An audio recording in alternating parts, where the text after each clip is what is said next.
In this video, let's talk about how you can choose a good domain name for your business. It's very important because it's your brand and it's very often the very first thing people see about your business, even before they come to your site, when they choose to click on it or not from somewhere on the web. So people think you can't get a good domain name, but you can still get plenty of great good.com domains. What you should try to do is keep it relatively short, 2 to 3 syllables. If you go longer, it's okay. It's not the end of the world, but you should make an effort to stay short on it. And usually they should be English words that are easy to spell. I say usually because what if you have an international business or a non-US business, then of course you don't need English words. But generally you want words that are simple and easy to spell and easy to remember, because people will forget everything. I used to have a website, comehike.com, about hiking, comehike.com. I thought it was so easy. 2 English words, 2 syllables, impossible to forget, I thought. And then people would forget all the time. They would be like, go hiking? What is it? Is it go hike? So then I realized, oh my God, people will forget. To make it as easy as possible for people. And of course, give hints about your brand. It doesn't have to be exactly what the business is, but at least a little bit of a hint to it. And of course, before you get your domain, you want to check social media handles and existing trademarks to make sure that that name that you're thinking about is not trademarked. Some people ask, what about getting exact match domain? Exact match domain are, like, let's say if you're selling shoes, your domain will be shoes.com. And so when people search for shoes, your site will have a much higher chance to come up in Google, because it's obviously the domain is shoes, the search is shoes. And so especially earlier on, like 10 years ago, 15 years ago, the exact match domain used to rank amazingly well in search, and they were very, very popular. Of course, it's very hard to even get an exact match domain for something very lucrative, but it's still possible at times. The question is it worthwhile? It still makes a difference, but it also has some problems, because if you need to change direction later, then your exact match domain will restrict your brand flexibility, because that same exact example, comehike.com, if I wanted to expand into camping or skiing, it would be hard because the name hike is right there in the domain. So if I had named it come do outdoor stuff, that's too long. But you see, I did it more generalized, like outdoor.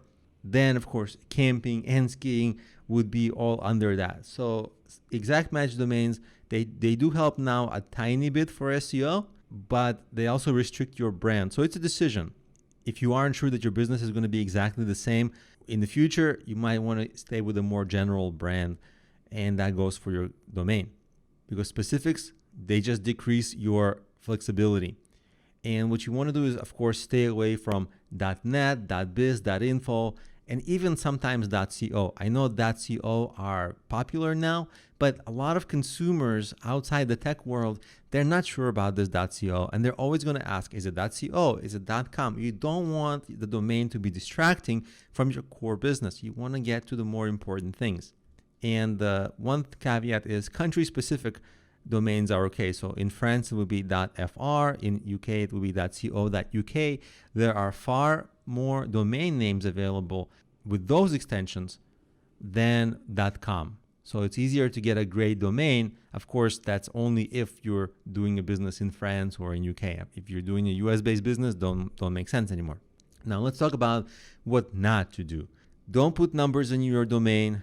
Don't put hyphens like this example, XYZ -ABC. Hyphens are just weird. Don't violate trademarks. This would be a trademark violation, and Facebook would come after you, like facebooker.com as an example, right? It's I'm sure you can't get that domain anyway, but if you could, don't. So you always want to check if you're infringing on existing trademarks. There are ways to check on your own. You just Google around for it. This course is not about checking for trademarks, but you should definitely Google how to check for trademarks. It's very simple. Trademarks are publicly available information, and you can just find if something is trademarked. And don't rush into a domain. A lot of people think, oh, if I don't get it now, people will buy it. Most of the time, that's not true. Take a while before you decide, because you'll be stuck with it for a long time if you get it wrong. So get a lot of feedback on your domain, get a lot of opinions, and only buy it a little later. So let yourself kind of think about it. And avoid weird spellings. because people just won't remember that. And every time people forget or they feel confused, they're gonna feel bad about themselves and feel stupid and just not do business. That just causes them kind of to go away or not engage. So the easier you can make things for people, the better always. Now, buying domains. You can get your domain name, your first domain name, for free if you buy hosting on bluehost.com. They have that perpetual good offer all the time.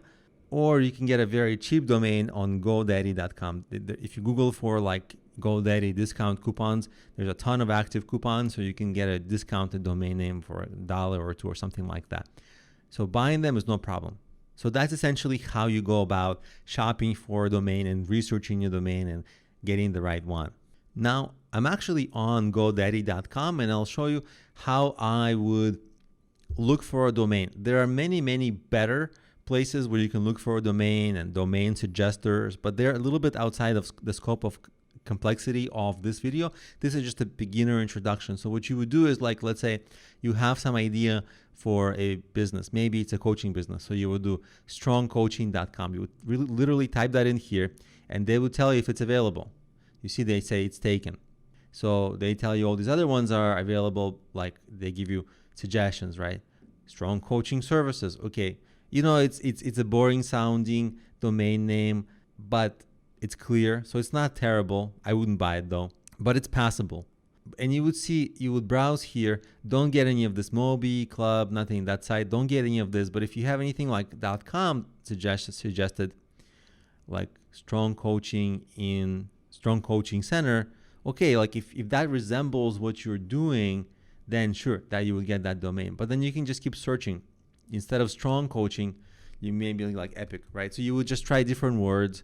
Of course, that one is taking. A lot of the domains around coaching are taken, but as long as you play around and you maybe use a thesaurus would give you ideas for different keywords, and you try like one or two terms, like Epic Coaching, Strong Coaching, and then you'd get into like something interesting.